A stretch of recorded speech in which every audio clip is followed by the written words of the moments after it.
तो straight of Hormuz को लेकर अमेरिका और ईरान के बीच टकराव अब विनाशक मोड़ पर पहुंच गया है। अमेरिकी राष्ट्रपति ट्रंप ने ऐसा नक्शा जारी किया जिससे दुनिया को चौंका दिया।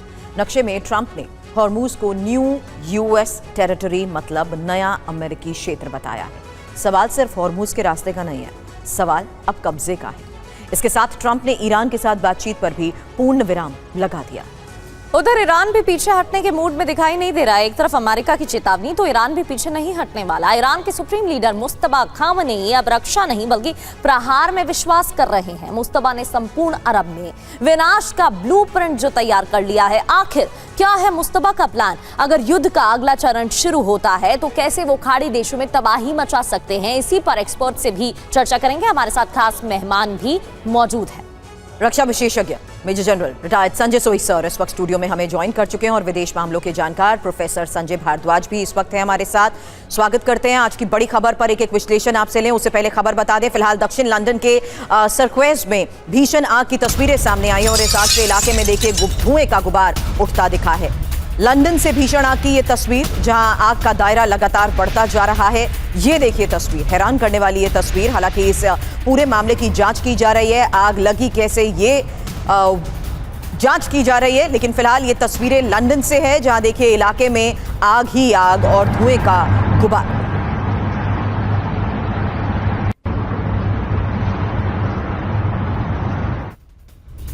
तो आग की वजह अब तक साफ नहीं हो पाई है, लेकिन तस्वीरें आप देख रहे थे कैसे आसमान में दूर तक धुएं की लपटें नजर आई हैं। दमकल की टीमें मौके पर आग बुझाने में जुटी हुई हैं।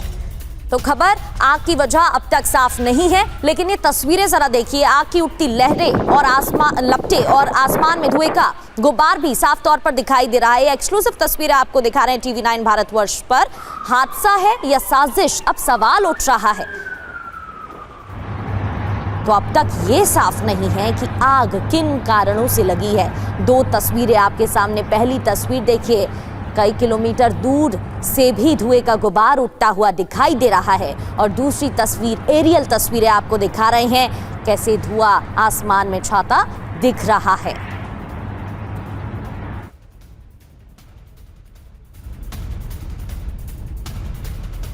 और इजरायल की लेबनान में भीषण बमबारी। बड़ी खबर बता दें, दावहत कफर रेमन में ये मिसाइल हमला हुआ है। हिजबुल्लाह के ठिकानों और सुरंगों पर हमले की तस्वीरें।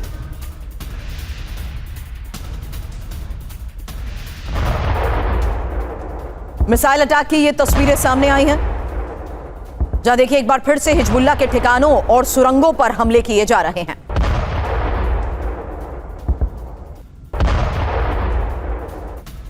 और अब बात दक्षिणी लेबनान की भी कर लेते हैं। यहाँ इजरायल की एयर स्ट्राइक की खबर है। हिजबुल्लाह के ठिकानों पर कई बॉम्ब गिराए गए हैं। बमबारी में हिजबुल्लाह का पोस्ट तबाह हो गया है। तो लेबनान में एक बार फिर से इजरायल के एयर स्ट्राइक की खबर है और सबसे ज्यादा दक्षिणी लेबनान में एयर स्ट्राइक। हिजबुल्लाह के ठिकानों पर कई बॉम्ब गिराए गए हैं। इस दौरान हिजबुल्लाह का पोस्ट तबाह।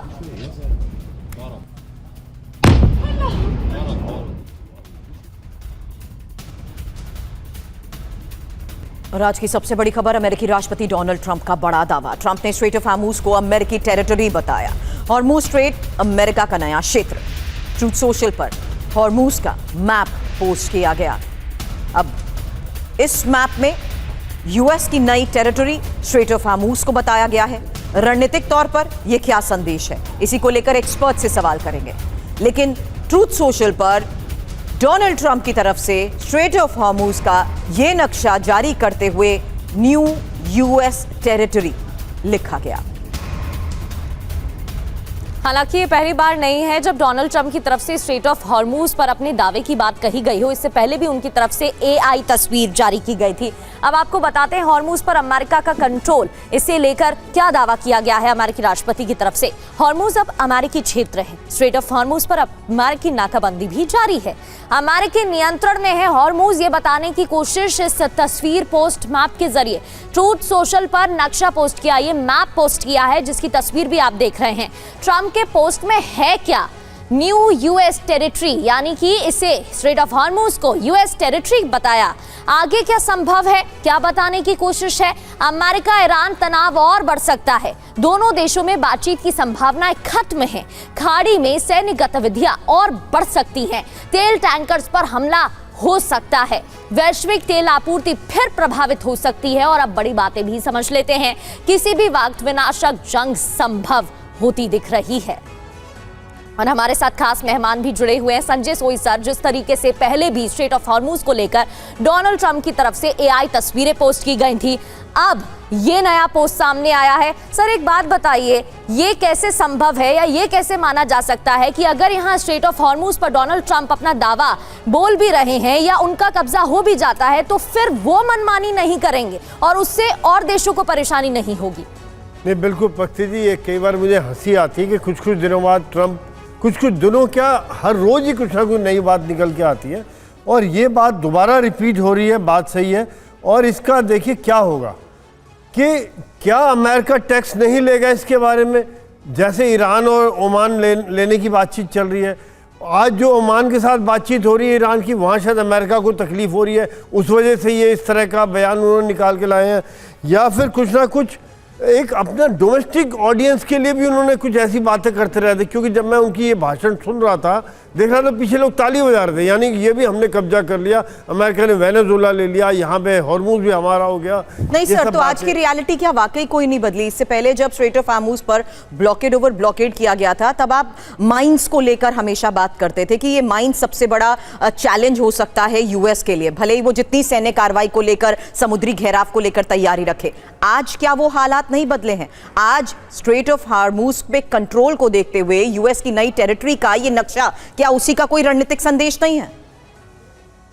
सोई सर, आप ही से सवाल। हाँ बिल्कुल, इसमें कोई शक नहीं है कि देखिए माइंस की बात अभी ट्रम्प कह रहे हैं वहां का पूरा क्लियर हो गया, ईरान कह रहे हैं क्लियर नहीं हुआ है। दोनों के बीच में कम्युनिकेशन में फर्क है। ट्रम्प अपनी बात कहते रहते, कहते हैं ईरान अभी सफेद झंडा लेके आ जाएगा, और अगर यहाँ पर ये क्लियर होता है, ईरान अमेरिका ने पहले भी इस तरह का इंडिकेशन दिया था कि वहाँ से हम सुरक्षा की फीस लेंगे, तो ईरान आज जो सुरक्षा की फीस ले रहा है और उसमें और अमेरिका में फ़र्क क्या रह गया? मेरे हिसाब से इस समय में जो किसी का भी कंट्रोल इसके ऊपर इंटरनेशनल ट्रीटी के अगेंस्ट है, इस कानून के खिलाफ है। ईरान को मैं सही नहीं मानता हूँ। अगर ईरान और ओमान मिलकर कर रहे हैं ये भी गलत है। किसी भी देश को हक नहीं है कि वहाँ पे आप टैक्स लेते रहे, क्योंकि इंटरनेशनल वाटर है, फ्री एक रैट रेस शुरू हो जाएगी।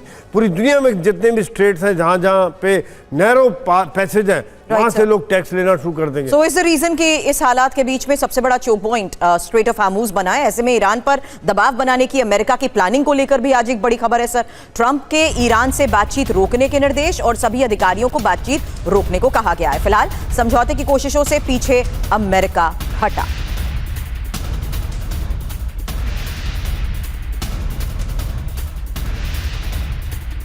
और एक बार फिर से स्ट्रेट ऑफ हॉर्मूज पर डोनाल्ड ट्रंप का बहुत बड़ा दावा सामने आया है। हॉर्मूज में अमेरिकी नौसैनिक नाकाबंदी जारी है। ईरान पर बड़े हमले की तैयारी में है अमेरिका। पश्चिम एशिया में सैन्य ताकत ट्रंप बढ़ाएंगे। अब सवाल वही है कि अलग अलग बयान डोनाल्ड ट्रंप की तरफ से दिए जा रहे हैं। बीते इस हफ्ते में कई कॉन्ट्राडिक्टरी बयान आ चुके हैं। पहले उन्होंने कहा बातचीत चल रही है बैक चैनल से, फिर वो कहते हैं बातचीत नहीं हो रही है। अब वो स्ट्रेट ऑफ हॉर्मूज पर अपनी टेरिटरी बता रहे हैं, अपना दावा कर रहे हैं। पश्चिम एशिया में सैन्य ताकत बढ़ाएंगे डोनाल्ड ट्रंप। और यूएस राष्ट्रपति ट्रंप का ट्रूथ सोशल पर पोस्ट, हॉर्मूज खुला है, आवाजाही जारी है, सभी समुद्री माइंस को हटा दिया गया है, आगे ना ही ऐसी कोई बातचीत तय है।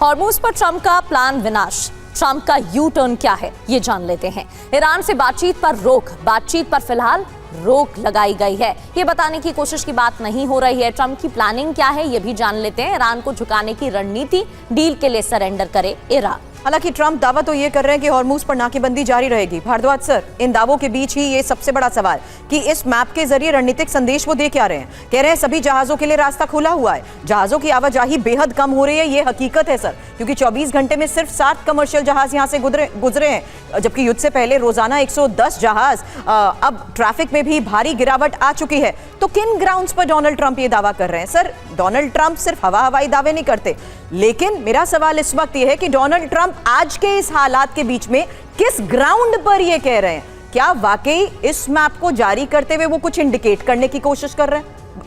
सुरभि धन्यवाद। देखिए, पहली बात तो ये है कि अब क्या है, नैरेटिव और कम्युनिकेशन और ये कहिए कि प्रोपेगेंडा वॉरफेयर हो रहा है। और उसका बैकग्राउंड ये है कि अभी ट्रंप को मध्यावधि चुनाव फेस करने हैं, नवंबर में चुनाव है। तो एक नैरेटिव क्रिएट किया जा रहा है कि हमको ईरान और जो क्षेत्र है मिडिल ईस्ट में हमको बढ़त मिल रही है।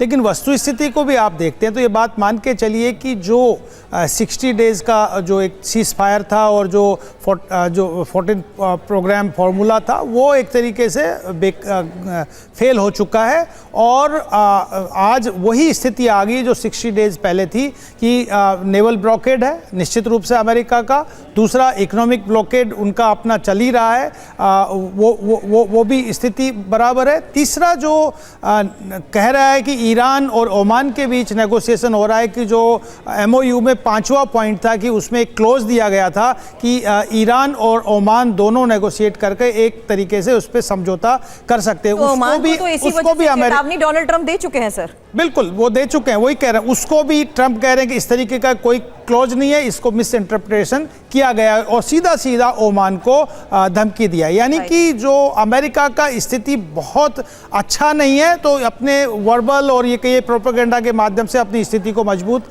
करने का प्रयास कर। लेकिन ये बात सुरभि पक्का है कि ईरान की भी स्थिति बहुत अच्छी नहीं है। देखिए, ईरान बहुत कुछ खो चुका है, लीडरशिप में भी उनका क्रैक आ गया, डैमेज आ गया, उनका जो मिसाइल और ड्रोन जो भंडार है या उनका जो उद्योग है उसको भी तबाह कर दिया गया। और हॉर्मुज में भी जिस तरीके का प्रेशर आ रहा है, तो मुझे नहीं लगता कि अंतर्राष्ट्रीय समुदाय, क्योंकि ये एक न्यू नॉर्मल हो जाएगा, ये सिर्फ स्टेट ऑफ हॉर्मुज के लिए लागू नहीं होगा, बेबे मंदार के लिए भी होगा, आप मलक्का स्ट्रेट के लिए भी होगा और दुनिया में जितने भी चौक पॉइंट्स है उस सब के लिए होगा। तो अंतर्राष्ट्रीय कम्युनिटी भी इस तरीके की मोनोपोली, एकाधिकार, वो चाहे ईरान का, ओमान का हो या आप ये कहिए कि अमेरिका का, उसको एक्सेप्ट नहीं करेंगे। जो पहले वाला जो व्यवस्था थी, जो स्थिति थी, वो उसको ही अंतर्राष्ट्रीय कम्युनिटी भी एक्सेप्ट लेकिन सर वो लौटेगी व्यवस्था या नहीं, इस पॉइंट पर यह बड़ा सवाल उठ रहा है। परेशानी तो तमाम देशों को हो ही रही है। एक और खबर दर्शकों तक पहुंचाते हैं, बताते हैं, जब पश्चिम एशिया में फिर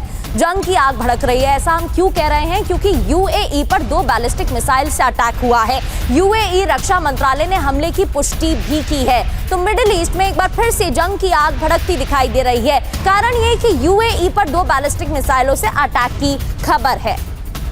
तो हूती और UAE के बीच भी विवाद बढ़ गया है।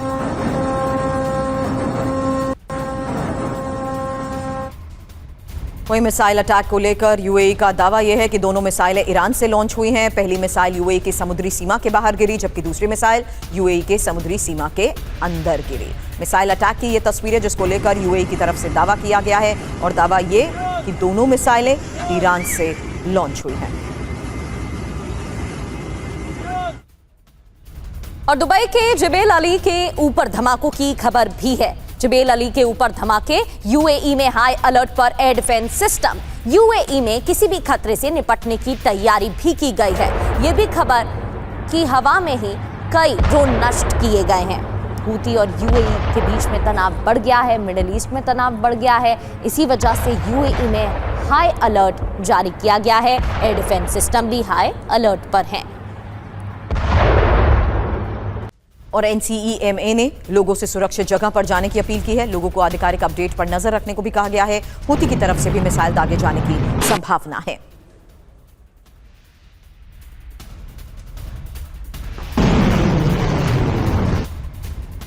तो मिसाइल से प्रहार किया जा रहा है UAE पर। दुबई में बारूदी हाहाकार की भी खबर है। अब तक क्या हुआ है पहले वो जानते हैं। UAE पर बैलिस्टिक मिसाइल से अटैक की खबर है। 2 बैलिस्टिक मिसाइल से अटैक का दावा और UAE रक्षा मंत्रालय ने इस हमले की पुष्टि भी की है। हालांकि आपको बता दें, दुबई के जबेल अली में धमाकों की खबर है, जबकि एक मिसाइल समुद्री सीमा के बाहर गिरी है और दूसरी मिसाइल समुद्री सीमा के अंदर।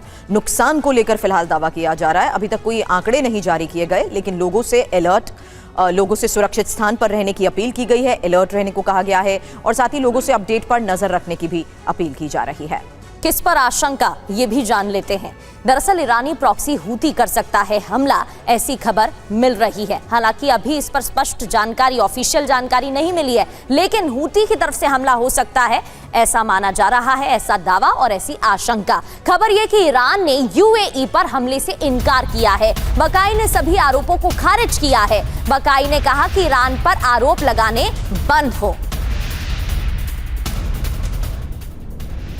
तो बकाई की तरफ से सभी आरोपों को खारिज कर दिया गया है और कहा गया है कि अब ईरान पर हमलों को लेकर आरोप नहीं लगने चाहिए। संजय सोई सर, जिस तरीके से अभी आरोप सामने आ रहे हैं, यूएई पर मिसाइल से प्रहार हो रहा है, सबसे पहला सवाल तो यही, आखिर इसके पीछे है कौन? हूती का नाम सामने आ रहा है, लेकिन उसको लेकर कोई ऑफिशियल जानकारी नहीं है और ईरान ने तो पहले ही अपना पलड़ा झाड़ दिया है और कह दिया है कि मेरा नाम यहां बीच में इंक्लूड करने की आवश्यकता नहीं है। देखिए ऐसा प्रकृति जी, दो तीन बातें हैं। एक तो हूथी ईरान सपोर्टेड है, लेकिन उनकी काफ़ी इंडिपेंडेंट सोच है, वो अपने हिसाब से भी चलते हैं, तो वो भी कर सकते हैं। दूसरी बात, यूएई ने कहा कि मिसाइल जो है ईरान की साइड से आए हैं। वो यूएई का जैसे रडार है, जिस प्रकार से डायरेक्शन है मिसाइल की, वो क्लियर कट से ईरान की तरफ से आ रहा है। तो ईरान पल्ला झाड़ रहा है कि कल इनके ऊपर बदनामी ना हो। दूसरी दो तीन बातें हैं। देखिए यहाँ पे ईरान की एक फिलॉसफी में चेंज देख रहा हूँ। अभी तक क्या होता था कि जब अमेरिका अटैक करता था फिर ईरान जवाब देता था। अभी कुछ दिनों से इनकी भाषा में बदलाव आया है कि अब हम अटैक करेंगे और अमेरिका को रिएक्ट करने में मजबूर करेंगे। एक तो बात ये है। दूसरी बात, IRGC में कोई रोग एलिमेंट्स भी हो सकते हैं कि जो गुस्से में हो कि भैया कुछ नहीं हो रहा, बड़े दिन से शांति है, फायर कर दो, तो ये भी हो सकता है। तीसरी बात यह है कि ये एक मैसेजिंग है कि अभी भी हम लोग तैयार हैं, लड़ाई के लिए हमारी तैयारी हो चुकी है। अमेरिका को एक रिएक्ट करने के लिए मजबूर करें, इनका अभी जांच करेंगे क्या इनकी डिफेंस की तैयारी क्या हो चुकी है। अमेरिका जो अभी समय लेने की कोशिश कर रहा था, उसको समय को कम कर, क्योंकि अमेरिका मजबूर होगा, अभी कुछ ना कुछ करेगा, करना पड़ेगा, नहीं तो फिर बेइज्जती है। उधर से ट्रंप के जो बयान आ रहे हैं कि हम युद्ध खत्म करने की जल्दी में नहीं है, तो कई बातें समय में चल रही है। लेकिन मैं ये मानता हूँ कि ईरान, सर ये जो नया मैप डोनाल्ड ट्रंप ने जारी किया है, सोई सर, ये गल्फ कंट्रीज को संदेश देने की कोशिश तो नहीं है कि कंट्रोल अभी तक हमारा ही है? नहीं, बिल्कुल नहीं, क्योंकि यहाँ इस पूरी तेल व्यापार को देखते हुए यही गल्फ कंट्रीज अब यूएस को लेकर रीथिंक करते हुए ऑल्टरनेट रूट्स पर अब निर्भर करने की कोशिश कर रही है। और ऑल्टरनेट रूट्स की जिस तरीके से तलाश हो रही है आज के इस हालात में, अमेरिका पर निर्भरता इसके कम होते भरोसे का सबसे बड़ा सबूत है सर। नहीं, बिल्कुल सुरभि जी, अरब कंट्रीज की तो मेरे हिसाब से वो हालत है कि इधर कुआं इधर खाई। एग्जैक्टली इधर ईरान पीट रहा, उनको जवाब दे नहीं पा रहे हैं। इनका हथियार है, असले हैं, लेकिन ईरान के ऊपर ये हमला नहीं किया किसी भी अरब कंट्री ने। एक बार यूएई ने 1-2 फाइटर भेजे थे, बाकी किसी ने सर ईरान की तरफ से सबसे ज्यादा हमले हुए। हालांकि ईरान के उप विदेश मंत्री गरीबाबादी के ऐलान को लेकर इस वक्त एक बड़ी खबर आ रही है। दबाव बढ़ने पर पीछे नहीं हटते ईरानी और धमकियों के सामने ईरान मजबूती से खड़ा होता है। तख्तापलट की साजिश के लिए अमेरिका जिम्मेदार है।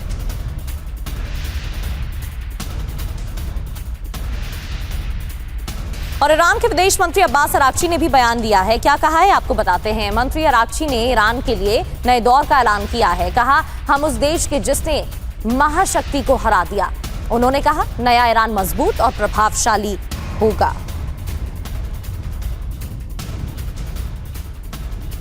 और ईरानी संसद के स्पीकर कालिबाफ ने भी ऐलान किया, अमेरिकी नाकेबंदी तक हॉर्मूज बंद रखेगा ईरान। कालिबाफ ने अमेरिकी प्रतिबंध हटाने की मांग की है।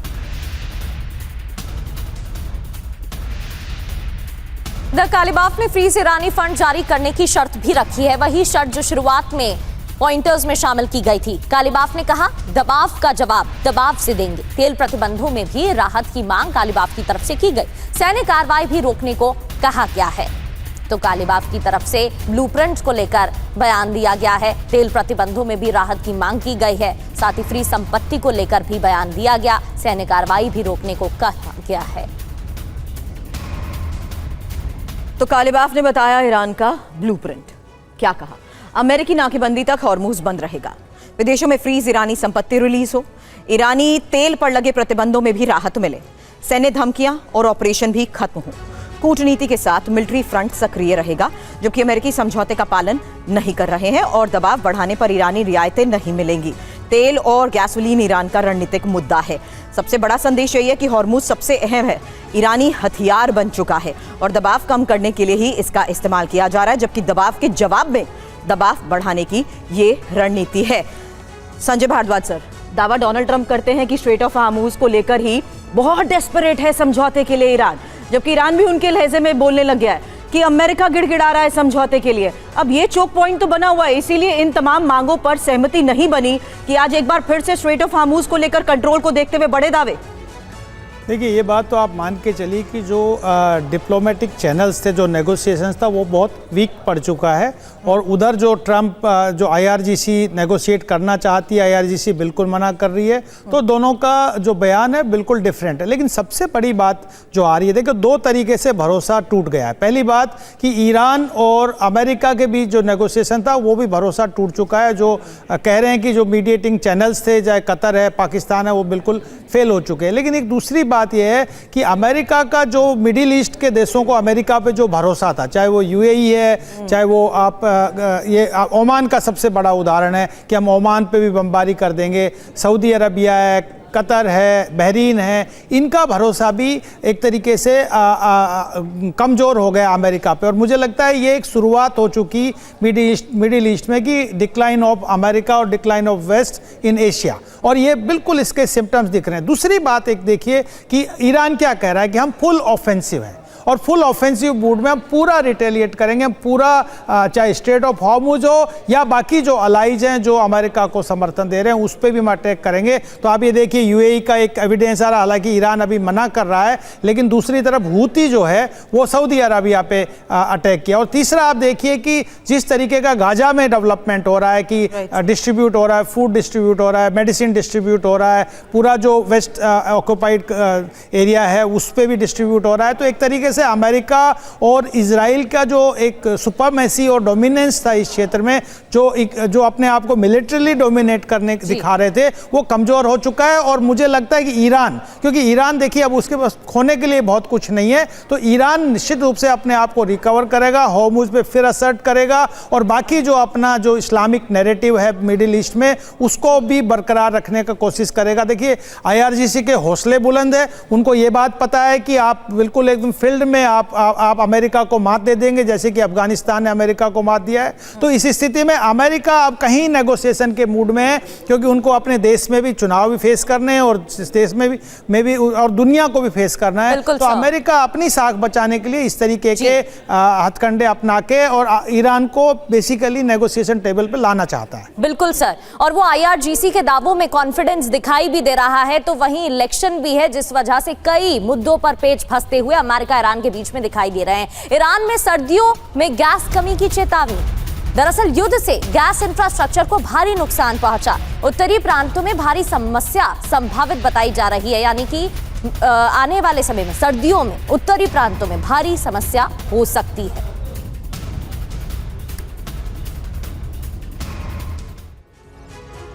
तो 90 दिन बाद ईरान में आफतकाल, क्योंकि अब जंग की वजह से ईरान की गैस फैसिलिटी को नुकसान, वहीं गैस इंफ्रास्ट्रक्चर पर हमलों से उत्पादन क्षमता कम।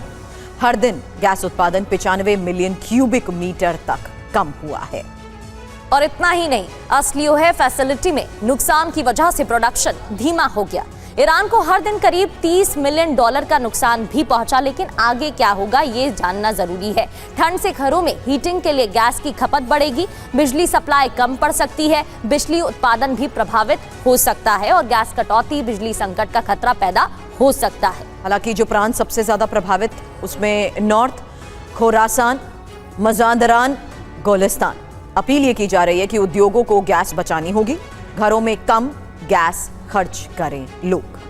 संजय सोई सर, जिस तरीके से यूक्रेन और रूस वॉर में विंटर ऑपरेशन चलाया गया था, क्या उसकी तर्ज पर यहाँ पर भी कुछ ऐसा देखा जा सकता है? क्योंकि कहा जा रहा है कि सर्दियों में और भी ज्यादा परेशानी बढ़ जाएगी और वो प्रांतों के नाम भी हम बता रहे हैं, तो इसका भी तो इस्तेमाल हथियार की तरह दुश्मन कर सकता है। नहीं, बिल्कुल ऐसा है कि जो आप नदर्न एरिया बता रहे हैं वहाँ पे तकरीबन -5 to -8 डिग्री टेम्परेचर चला जाता है, जो काफ़ी ठंडा रहता है क्योंकि पहाड़ी इलाका है, कैस्पियन सी के पास में है। दूसरी बात यह है कि ईरान के पास मेरे ख्याल से 90 दिन है, काफ़ी ऑल्टरनेटिव निकल आएंगे, क्योंकि चाहे वो हीटिंग के लिए तेल का इस्तेमाल करे, गैस का इस्तेमाल करे, मुश्किलात तो ज़रूर होंगी, इसमें कोई शक नहीं है, लेकिन इतने दिनों में मेरे हिसाब से ईरान कुछ ना कुछ इसका तरीका निकाल लेगा। ये एक हथियार के तौर पे पश्चिमी देश इस्तेमाल करेंगे। ईरान, जैसे संजय जी बता रहे थे, कि काफ़ी मुश्किलात से गुजर रहा है। ऐसी बात नहीं कि उनको दिक्कत नहीं हो रही है, उनके एक्सपोर्ट कम हो गया, उनकी इनकम कम हो गई, उनका अंदर कई किस्म की किल्लतें आ रही हैं, महंगाई बढ़ चुकी है और रेस्टलेसनेस है। अमेरिका मेरे हिसाब से धीरे धीरे लंबा टाइम भी लड़ने के लिए, जैसे ट्रंप की पॉलिसी है, और अमेरिका का जो सिस्टम्स हैं वो लंबी लड़ाई लड़ने के लिए तैयार रहते हैं। ट्रंप और किम की बड़ी मीटिंग नवंबर में संभव है। साल के अंत तक किम से मिल सकते हैं डोनाल्ड ट्रंप। अमेरिकी अधिकारियों के साथ किम की बैठक जल्द होगी और नवंबर का महीना इंपॉर्टेंट, महत्वपूर्ण बताया जा रहा है, क्योंकि दोनों की बैठक संभव है।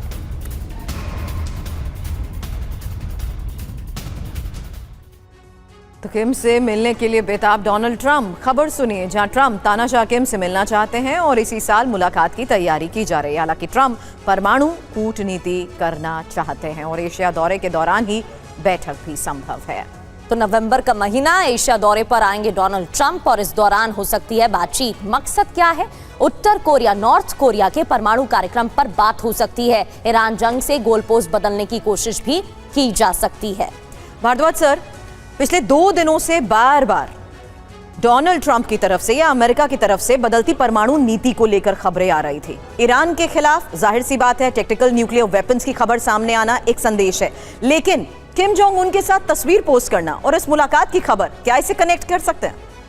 देखिए, ये बात मान के चलिए कि एक बहुत बड़ा ये एक इशू है कि जिसको कहते हैं कि म्यूचुअल अशोर्ड डिस्ट्रक्शन की तरफ दुनिया जा रही है, और ये बात समझता है कि और जो जिस तरीके का जो ड्रोन वॉरफेयर हो रहा है, मिसाइल वॉरफेयर हो रहा है, ग्राउंड पे कुछ नहीं हो रहा, उससे घातक न्यूक्लियर वॉरफेयर अगर हो गया तो दुनिया की तबाही है। तो निश्चित रूप से अमेरिका और वेस्टर्न वर्ल्ड और जो जितने भी कंट्रीज हैं, जो इमर्जिंग पावर्स हैं, वो नेगोशिएट करना चाहते हैं, बात करना चाह रहे हैं, और इसी में ही नॉर्थ कोरिया लीडर्स को भी एंगेज करके डिप्लोमेटिक इनिशिएटिव की तरफ बढ़ना चाहते हैं। तो मुझे लगता है कि ये तो सर, हर मुलाकात, हर तस्वीर, संजय सोई सर, शॉर्ट कमेंट एक मैसेज जरूर देती है। पता लगे कि इस मुलाकात में ये डोनाल्ड ट्रंप ना कह दे Kim Jong Un is also a good man, great man. नहीं, बिल्कुल, देखिए ऐसा है, कहते हैं अमेरिका के साथ दुश्मनी खराब है लेकिन दोस्ती उससे ज्यादा खराब है। Exactly. तो शायद किम ये बात अच्छी तरह समझते हैं कि ये क्यों कर रहे हैं, कहीं ना कहीं रशिया को आइसोलेट करना, ईरान को आइसोलेट करना। आज दिखड़िए ईरान, रशिया, नॉर्थ कोरिया और चाइना, इनको एक एक करके ख़त्म करना। इनको एक, जैसे अभी संजय जी बता रहे थे, पहले मित्रता की बात, फिर लड़ाई की बात, सैंक्शन की बात, इस तरह का अप एंड डाउन करके ये कहीं ना कहीं उनमें भेद डालने की कोशिश कर रहे होंगे। पूर्वी जी बिल्कुल, और इस मीटिंग के पीछे का मकसद क्या है वो तो आने वाले वक्त में ही पता चलेगा। फिलहाल आप दोनों का सर बहुत बहुत शुक्रिया बातचीत के लिए।